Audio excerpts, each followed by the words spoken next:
Korte. Complainant. Sila din. Sila rin. Ha?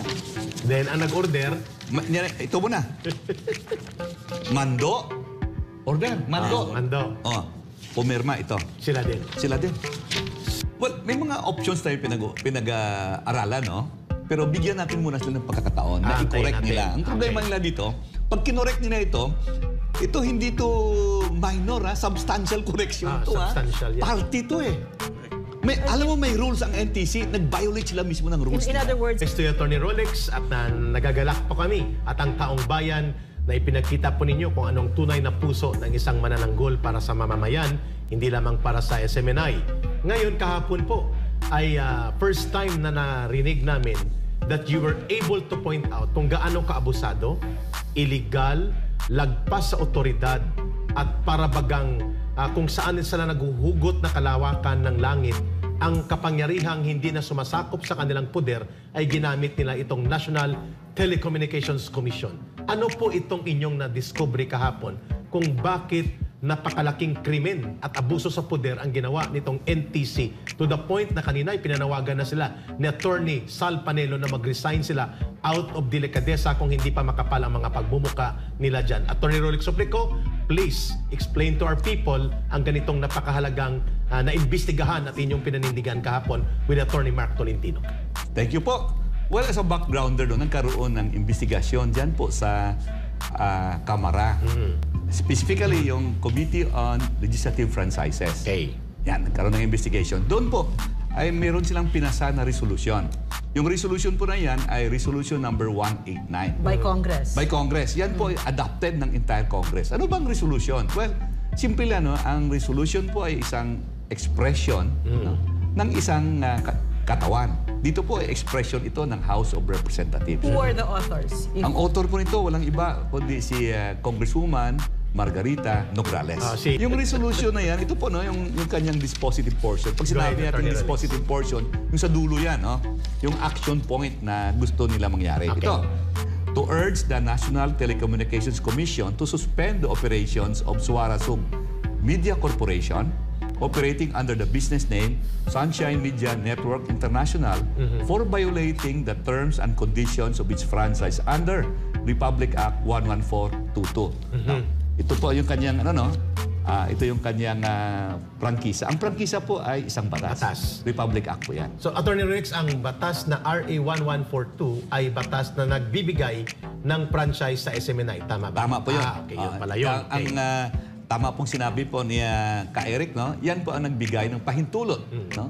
Mula sa Kongreso na ang SMNI ay allowed mag-operate ng broadcast stations, whether TV or radio po. Klaro. Klaro po yun. Ngayon, dahil na investigation, tanggap nila itong resolution, sila po yung nag-issue ng show cause order. Ang NTC? Ito po yung show cause order. Okay. Yung show cause order, simple lang po. Isang kaso, no, administrative case, dyan sa NTC, at sinasabihan ka, suspendido ka muna, 30 days. At mag-i-explain ka. No? Ang explanation po kahapon dapat, January 4. Pero ang suspension, nauna? Nauna yung suspension. Again, Attorney, so ano yung tamang sequence of events Okay, kung sinusunod natin ang batas at hindi garapalan? Sige, go. Kung sinusunod natin ang batas po, ganito ang dapat na nangyari. May isang appropriate unit sa loob ng NTC. Sila po ay mag-conduct ng investigation. Okay. At kung sila po ay may resulta na, sila po ay magsampa ng kaso dyan po sa NTC. Okay. In the meantime, walang suspension? Walang suspension muna. Kasi ano po yan, ang due process po nagpapanawagan yan na bigyan ka ng araw mo sa korte. Correct. Day in court. Yan po ang yan ang pakinggan ko muna bago magkaroon ng penalty. Dito po wala, biglaan na lang ito. Sabay-sabay. Sabay-sabay, no? Sabay-sabay. First time mo bang nakita ito? Na show cause order and then may penalty na at may latigo na. Opo. This is pa. Attorney, from a layman's perspective, help me understand. Is this highly irregular what NTC did? On the very same day of that they were demanding show cause, the suspension ay enforced. Opo. Highly irregular? It's never happened? Never happened before. Alam niyo po, nag-practice ako sa NTC. Pumasa po ako ng bar noong 89. Ayoko sana sabihin. 1989 po. Pumasa kami ni... Batch yata kayo ni Gibo. Ni Gibo at ni Coco. Por si Coco Pimentel took it the year after 1990. So, nag-number 1 po dyan, no? Si Secretary Gibo Teodoro. Teodoro. Classmate ko po yan. No? Ngayon po, nung umpisa ko sa NTC, alam nyo, nakakaya sabihin, nag-umpisa ako ng practice sa NTC, ay pagers pa. Ewan ko kung naalala na. Beeper, May naalala pa, Ma'am Lorraine, beeper. ng pagers, beepers. Wala na, no? Wala na nakala. Nakita ko pa yun. Alam mo, pag lumalakad ako dyan sa mga telecom companies dyan sa nagbebenta ng mga cellphones, yung beepers nakikita ko sa istante na lang eh. Display na lang. Display. But anyway po, no? Ganitong punto 30 years ago. Ngayon lang ko nakakita ng ganitong klaseng order, no? Ipalabas natin ang order, no? Ito yung show cause order na nagsuspende sa SMNI ng 30 days. 30 days. Okay. Network ang sinuspenda. Hindi lang program. Hindi yung program, dalawang program ang nireklamo. Ito pong Laban Kasama ang Bayan, LKB, at saka yung Para sa Masa, Gikan sa Masa. Yet, ang sinuspend ay ang entire network. Ito po. Yan. Okay. Klaro. Ito pa, kita natin, ano natin. Ito. Yun. Okay. Kung i-close up natin, ituro ko, ha? Okay. Ito po may letterhead. Sa taas. Sa taas. Ang letterhead nagpapakita ng korte. Explain ko mamaya yung nature ng NTC, no? Okay. Ito. Yan, letterhead. Nakalagay po dyan, yung may red. National Telecommunications Commission. Okay. Tapos, complainant, respondent. Okay. Sa ordinaryong kaso, plaintiff, defendant. Sa criminal case, people of the Philippines versus Juan de la Cruz accused. So ito naman, quasi-judicial powers ng NTC, nakalagay po dyan, no? Complainant, respondent. Sino bang complainant? National Telecommunications Commission. Respondent, SMNI. Okay. Doon pa lamang parang simplang na eh. Yeah. Pwede ba yun na ang huwes sa korte niya ay nagsampasan ng kaso? Irregular talaga yun. May panalo ka ba doon? So ito yung question mo, attorney? Ito yung question. Hindi lang This yan, ha? has never happened. Never happened. Tapos ito pa, ha? May mga orders yan, ha? Pupunta tayo, ha? Sige, go. Itong tawag natin, dispositive portions. Okay? Ito yung mga utos niya. Mga utos yan, mga mando niya. Sige. Ito. Ito yun, no? Yung unang mando niya, ito, show cause ka. Mando yan, ha? Mag-explain ka. So nakalagay dyan, hereby directs. Inuutusan kita, show cause. Ito pa, pangalawa. Ito, ha? Is hereby ordered suspended. Suspended. Hereby ordered the suspension. Utos na yan. Ito pa. Hereby enjoined. Yan, ha? Pinapasunod ka. Pinapasunod ka. Ito pa, ang huli, hereby ordered to send its email. So ito yung mga mando, Imagine mo ang mando, orders, kailangan i-comply mo, Ito na ngayon. Ang pumirma, ito. Sige. Ito, yung tatlo, ito. Pinirmahan nila, Iyan ang mga bumubuo ng chairman tsaka mga deputies niya. Tama yun. Ang NTC po ay binubuo ng commissioner. Walang iba kundi si Ella Blanca Lopez. Okay, si Ella Ang kanyang deputies, dalawa po yun, no? John Paulo Salvahan at Alvin Bernard Blanco. Ito yung nakita natin sa Congress. Ito yung nakita natin. Si Blanco. Yan, ha? So, ulitin natin, ha? Ito. Ulitin natin. Korte. Complainant. Sila din. Sila rin. Ha? Then, ang nag-order, Ito muna. Mando. Order. Mando. Mando. Pumirma ito. Sila din. Sila din. So ito yung sinasabi mo, Attorney Rolex, na sila ang huwes, sila ang piskal, sila din ang maglatigo, at sila din ang makikinig sa kaso na sarili nilang korte, sarili nilang complaint. Gaano kalubha ang ganyang panluloko at pang-aabuso na hindi mo pa nakita bilang isang abogado, practicing lawyer? Malupit. Kung ikaw ang I'm- respondent I'm- dito, wala kang sa Ilonggo, wala kang kahigalan. wala. Attorney, this has never been seen in the entire history of the Philippines. Hindi ko pa nakita ito. Ever. Hindi pa. Kaya gusto ko yung kasong ito umakyat sa Korte Suprema Landmark. para mailagay yung pangalan nila Landmark. sa mga libro natin. Yes. At pag-aralan ng mga Historical yung first-year ginawa nila. law students. Correct. Landmark ito, Attorney, Attorney. ano lang ba ang posisyon dyan ng NTC? Well, ganito po, no? Ang NTC ay may dual function yun, ha? Go. Yung unang function niya, administratibo. Bilang administrative agency, sa ilalim po siya ng DICT. At siya po sa ilalim ng ehekutibo. Okay. Bilang huwes naman, meron siyang quasi-judicial functions. Ang quasi-judicial function siya, sarili yun, independent Sarili niya. yun. Hindi po sa ilalim ng presidente yun, ng Office of the President o ng DOTR. Hindi po. DICT pala, DICT. Hindi po sa ilalim ng DICT yun or sa ilalim ng ehekutibo. Yun po independent, impartial. Parang huwes po sila because they have the power to interpret laws. At ano bang appeal sa kanila? Court of Appeals. Oo. Pagkatapos Court of Appeals, takbo ka ng Korte Suprema. Tama. So ang ka-level nila ay Regional Trial Trial court. Court. Collegial body kasi tatlo sila. Okay? Pag korte ka, isa ka lang di ba? Isa ka lang judge. So yun, no? Now, ano bang laban natin dito? Alam mo, parang boxing ba? Yung referee nakikisuntok? Yeah, judge, jury, or Judge, jury, executioner. executioner. No? So, sa US, no? Kasi may jury, no? Tayo wala tayong jury system, no? Tawag dyan, judge, jury, executioner. Sa iba, tawagin naman, complainant. Complainant. A judge, complainant, executioner. Yes. Ang tawag ko dyan Lutong lutong Macau.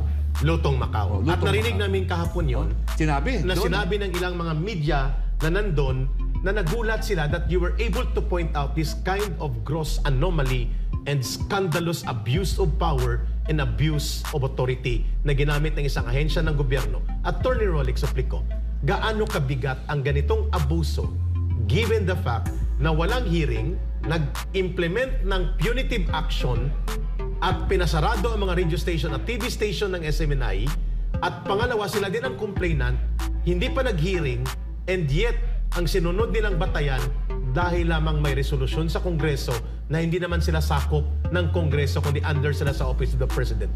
Gaano kaluba ang anomalya na yan? Alam niyo po, no, yung prinsipyo ng demokrasya, no, yung poder ng gobyerno ay hinati sa tatlo. Una, merong poder ng gagawa ng batas. Yan ang legislative branch. May poder na mag-execute ng batas. Yan ang ehekutibo. Ehekutibo. Pag nag-aaway yung dalawa, merong poder na mag-interpret ng batas. Yan po ang judicial power. Judicial power. Korte. Bakit? Anong reason ba dyan? No? Ang reason dyan is to prevent tyranny, ha? Yes. Tyranny. Ito. Dalawang kapangyarihan ng gobyerno. Ano na nila? Ang tawag doon sa... Ginugakum. Inugakom na nila. Ibig sabihin, they Kinuha na already nila. misappropriated to them the powers and authority that are beyond them. Tama yun, no? So, anong poder yun ng gobyerno? Well, una, ang poder na judicial. Kasi kuwasa judicial ka eh. Korte. Pangalawa, ang poder na mag-execute. Ayun. Sa kanila. Sa kanila na rin. Kayo na lang. Wala na kami. May patas bang laban dyan? Sorry po, hindi patas ang laban. So, ito, pwede mo rin tawagin itong moro-moro. So, ang unang tinawag sa kahapon, narinig namin, Lutong Macau. Moro-moro. May narinig pa kami doon sa labas na walang pinagkaiba yan sa Kangaroo Court ng NPA. The way I called also the committee, the Kangaroo Court ni Tambunting at ng Kongreso na siyang pinagmulan ng kanitong mga maniobra sa abuso sa poder. Attorney Rolex. May narinig nga ako, Ka Eric eh. May nagsabi na, alam mo kulang ang sinabi ni Ka Eric ang Kangaroo Court. Attorney Rolex, nagtatanong ang mamamayan. Sige po. Ano ang pwedeng gawin ng SMNI para ipagtanggol ang karapatan sa malayang pamamahayag at pagsasalita na siyang binubusalan, inaabuso at nilalapastangan nitong abusadong mga commissioners ng NTC? At bakit tayo doon dumulog sa kanila or kung bakit hindi tayo dudulog sa kanila, sino ang magiging arbiter ng katarungan? Alam niyo po, ito ay motion to inhibit. Okay. So, hintayin natin kung anong gagawin nila. Kasi alam mo, tumawag sa akin kayo ng umaga taga-NTC. Sabi na natutuliro na yung commissioner tsaka yung dalawang deputies ko. Anong gagawin dito?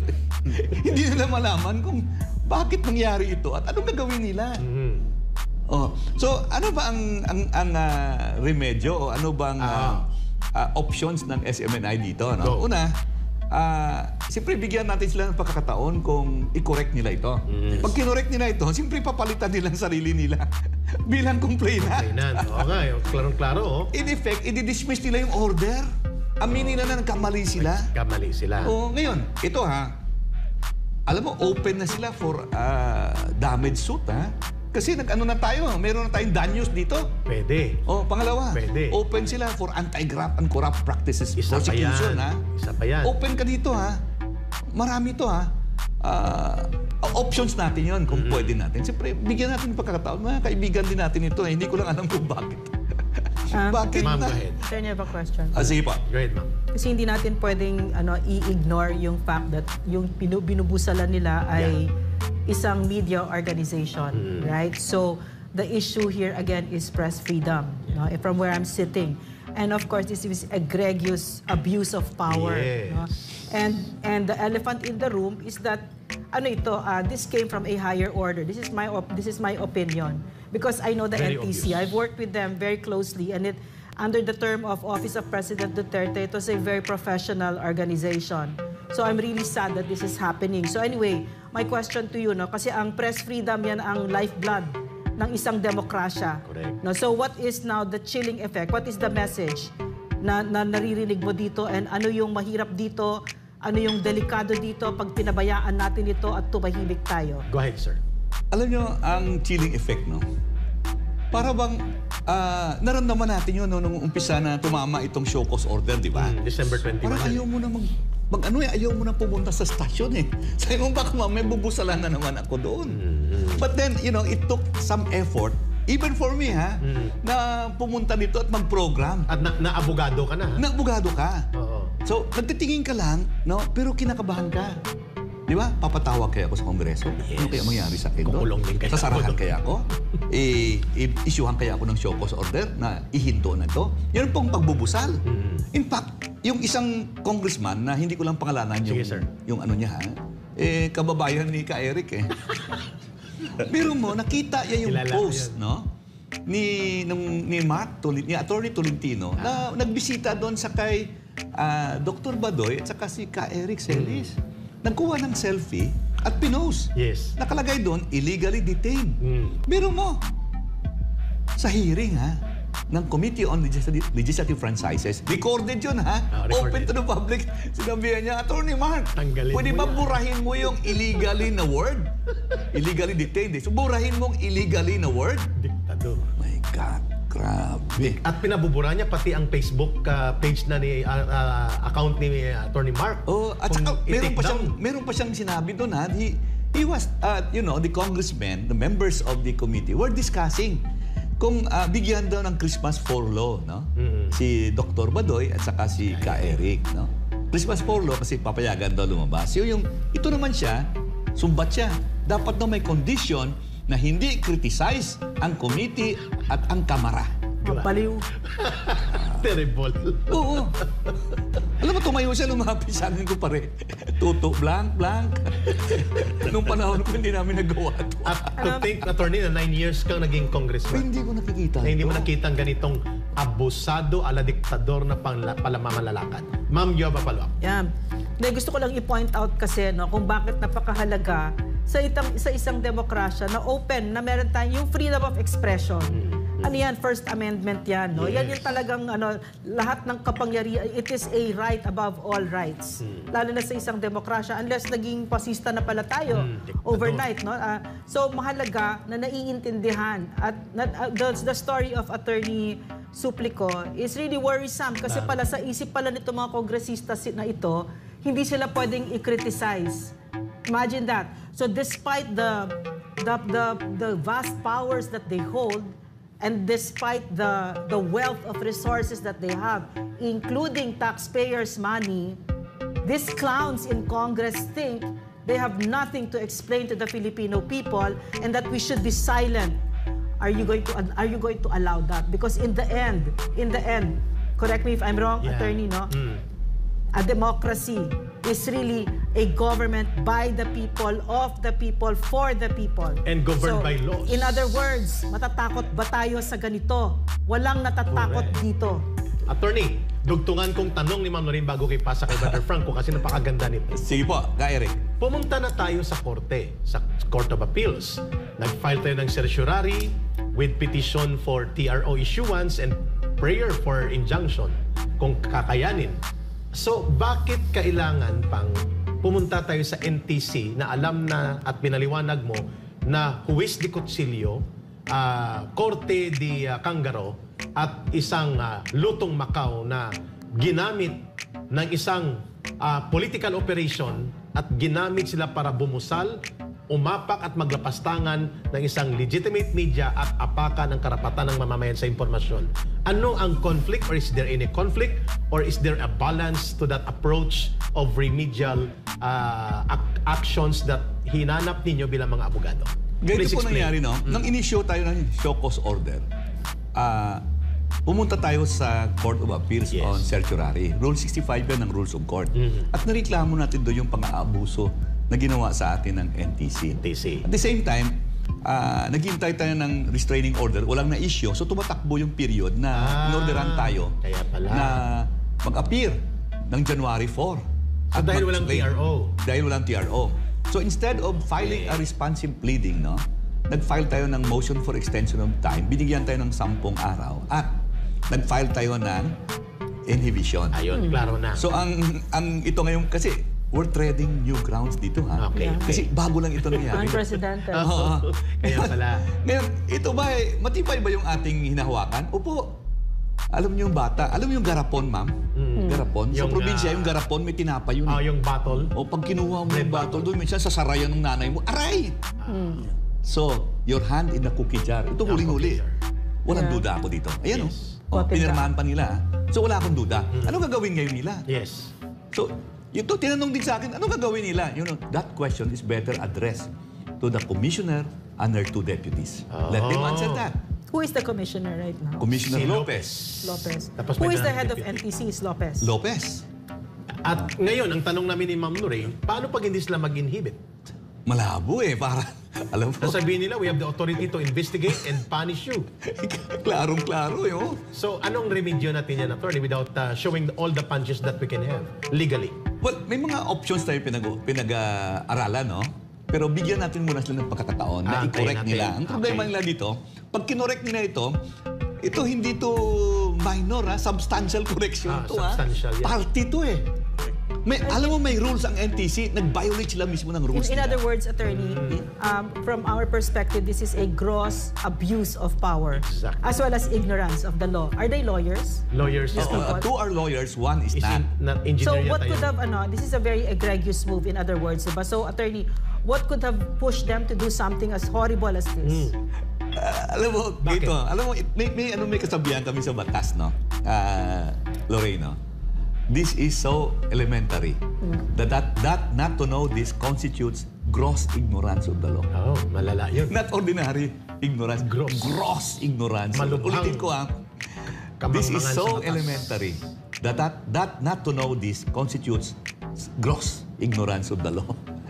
So, ang tanong, kung elementary ito na prinsipyo, pinag-aralan lang ito sa first year law school. But attorney, Bakit? Ano Yeah. nagtulak sa kanila na Yeah. gagawin Yun ang ito? tanong namin. yes, Yun ang- what do you think? Oh, well, siguro, marami akong narinig, no? Political pressure. Yes. Oh, political pressure. Balita ko, tatanungin ko na lang, no? Sino ba nagpa-appoint dyan? Klaro. Oo. Klaro. Kung kilala ko nagpapa-appoint dyan, sasabihan ko pa rin, palitan mo na, kakaya. I think hindi pero ito sa hindi, previous no? government eh. Current ito eh. Sasabihin naman nila, kakahiya naman, pero bata naman yan, kaya gagawin yun eh. So may political pressure, May attorney. political pressure yun, So- hindi ko alam ha. So Ang this- appointing authority po ay Malacanang. Yes. Presidente ha, ang Presidente. nag-a-appoint dito. Presidente yan eh. So sino nagtulak sa kanila, sa presidente na i-appoint mga ito ha? Ayun. Ito. Sige. Babasahin ko talaga. Okay. Sana nyo naman, Wag lang resource yung pangalan, person. wag lang yung Wag pangalan. yung pangalan. Sige. Ito sabi niya. Sagutin natin. Pakitanong kay Attorney Rolex Soplico. Although academic ito kay Eric, sabi niya, ano ang implikasyon nito kung ipapasarado ng NTC? May kapangyarihan ba siya? Dahil wala pa daw sa CPN na issue sa prangkisa supposedly ng SMNI. Pwede bang ikutan ang batas na hindi nila ma-revoke dahil mukhang hindi makakalusot ka, Eric, sa Senado, na i-revoke yung batas na nagbigay ng franchise ng SMNI until 2044 ang validity? Can NTC be a weapon to cut off SMNI totally because of a provisional authority only na ginagamit ngayon sa SMNI in the absence of CPN? Mukhang may alam ito, CPCN. CPCN. Ay, explain ko muna kasi ito yung terminolohiya na ginagamit namin sa industriya. Okay. Now, Pag ikaw gusto mag-operate ng radio station, siyempre kailangan mo basic requirement ang franchise, which I said is a Republic Act. So kukuha ka sa Kongreso. Okay. Once na makuha mo na yung franchise mo, Republic Act na, enacted na. Yes. No? Pupunta ka ng NTC, mag-apply ka. So ang application goes this way. Application for the installation, operation, maintenance of a radio station in, halimbawa, Iloilo City. Doon galing kami doon eh. With a prayer for Certificate of Public Convenience and Necessity. Yan ang CPCN. CPCN. No? With a provisional authority. So, in the meantime, pag inaprubahan na, magpapresenta ka ng ebidensya mo. Yung tatlo lang yun, ha? Okay, ano yan? Legal capacity. Okay? Kasi sa radio stations o broadcast entities, kailangan 100% Filipino ka eh. Yes. So, pakita mo yun. Pangalawa, financial capacity. May pera ka. Kasi, alam mo, magpatayo ka ng station, mahal din, ha? Hindi pwedeng house-show ka. Okay. Pangatlo, kung may pera ka, makabili ka ng teknolohiya. Bago na ngayon. Okay, dati isang kwarto yan, ganyan, equipment yan, isang maleta na lang yan eh. Okay. Ngayon, pag nakuha mo ito, bibigyan ka ng frequency ngayon. Okay. So, may terms and conditions yung provisional authority. I-comply mo yan. So lahat yan, pag na-comply mo na, doon ka na mag-apply ng issuance ng CPCN. Good for 25 years. Or the remaining years na natira. Kasi yung iba nung kinain na ng provisional authority. Tama yun. Ganun ang takbo nun. So ngayon, di ba yung resolution na ito ni Congresswoman Nograles, pinapa-imbestigaya yung violations ng franchise na Republic Act 11422 ng SMNI daw. No? Sa NTC, wala po kapangyarihan mag-imbestiga ang NTC ng violations ng prangkisa. Pwede siya Ano ba naman yung kalidad ni Nograles? Pwede siya mag-imbestiga violations ng provisional authority or kung na-issue ng CPCN. So wala pa tayong CPCN at Wala pa. So provisional authority. So dahil dyan, sinasabi dito ng ating viewer na pwede daw tayo ipasarado ng NTC. Kung nag-violate tayo ng terms and conditions ng provisional authority, pero wala akong nakikita ang violation. Hindi naman naniniwala ng NTC attorney kasi parang wala na siyang independence, wala na rin siyang probity, integrity, at parang siya instrumento talaga na supili na at tanggalin ang SMNI. So kung normal na gawin proseso, anong gagawin dapat ng NTC upon receiving the resolution adopted by the House, sponsored by Congresswoman Nograles? Una, mag-form siya doon, i-inform niya yung BSD. Ano yung BSD? Broadcast Services Division. Na imbestigahan ang claims dito. Huwag lang hook, line, and sinker na yakapin. No? Narinig lang, itotoo na daw. Naku, marites pa lang, ginawa ng totoo. Parang hindi demokrasya. Oo. Using the resolution, imbestigahan niya. Patawag siya ng investigation. Wala nga nangyari at Walang nangyaring ganon. Ngayon, pag may findings na siya at sapat na yung findings siya, mag-file siya ng kaso. Diyan sa NTC, sa quasi-judicial powers ng NTC. Ito ngayon ang tanong, attorney. So tapusin ko muna kay Erika. So ang complainant ngayon, hindi NTC. Broadcast Services Division o yung mga tao na nagreklamo. Yun ang wala. Yun ang wala. Yun ang hindi nagawa. No, yun ang nakaprovide sa rules ng NTC. So bawal pala yun. So can they do that now? Well, lampas na eh. They put the cart before the horse. Yung karusa po nilagay sa harapan ng karabaw. Ayun, klaro. Ano bang karabaw sa Tagalog? Kalabaw. Karusa.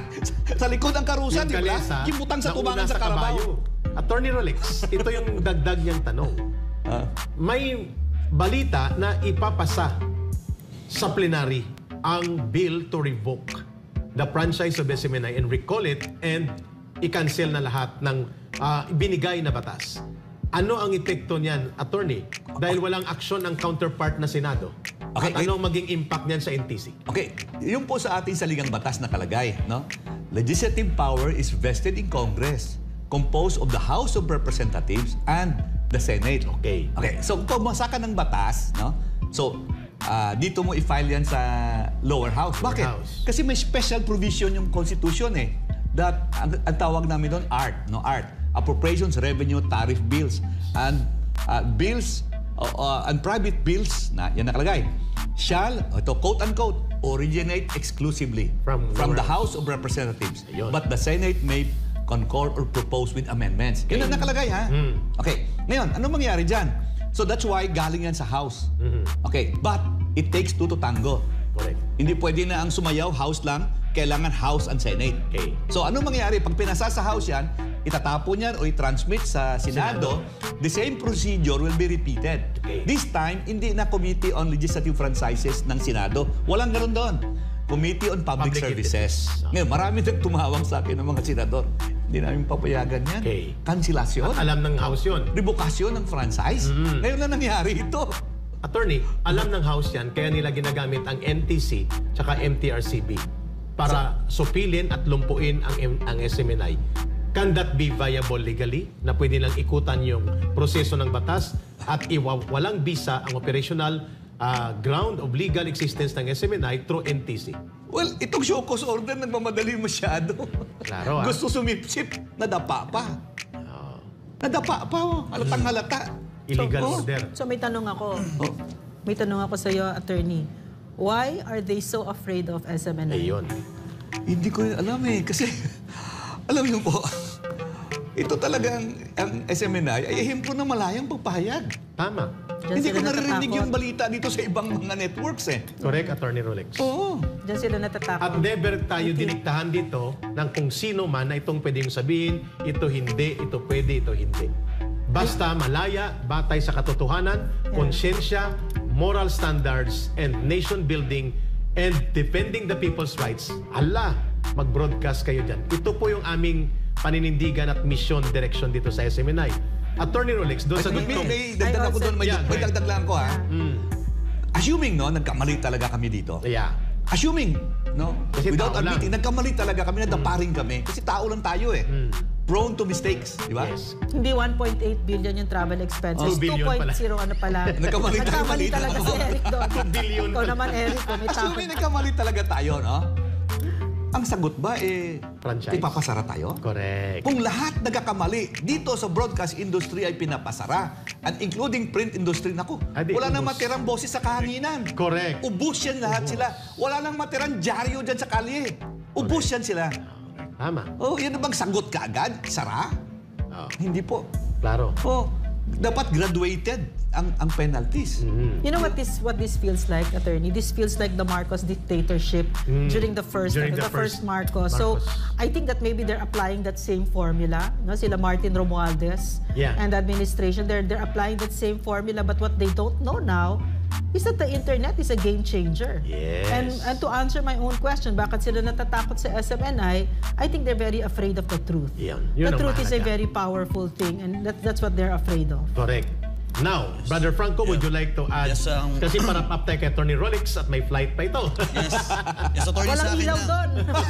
Pupuntahan mo, walang kuryente. Maraming nanonood sa atin at maraming nagmamahal sa SMNI. Ang Yes. kanilang katanungan, attorney, what will be the end game? So far, nakikita mo, what will be the end game of our fight, especially dito sa ating NTC, sa ating franchise ng SMNI? Go. Ayan. Alam niyo, pinag-aralan ko yung options ng gagawin natin dito, no? Bilang abogado ng SMNI. Pero I'm hoping, no, na ang mga tao sa NTC, tao mo lang yun, no? Naalala nila yung kanilang sinumpaan. Ano nakalagay doon sa sinumpaan Sarap nyo? kaya katrabaho ng NTC. Di ba? Nakalagay doon ako po ay nanunumpa, no, na aking poproteksyonan ng buong katapatan ko, ang konstitusyon ng Republika ng Pilipinas at ang mga kasuguan na na-issue dito. Di ba nakalagay doon? Tama. Ang dulo noon, so help me So God. help me God. Sana bisitahan natin uli yung ating sinumpaan. Yes. Normally, sigurado ako ito addressing the Commissioner and her two deputies. Sigurado ako na yun dati, nung panahon ko, laminate yan. Sa likod nyo yan eh. Baka lumingon kayo, tingnan nyo muna yung sinumpaan nyo doon. Yes. Pinirmahan nyo. Sino ba yung yung officiating officer? No? Meron kayong sumumpa doon sa harapan, hawak nyo yung gano'n, no? Yeah. Ayan. Tingnan nyo muna, lingunin nyo, basahin nyo yun. At gagawin nyo yung tama.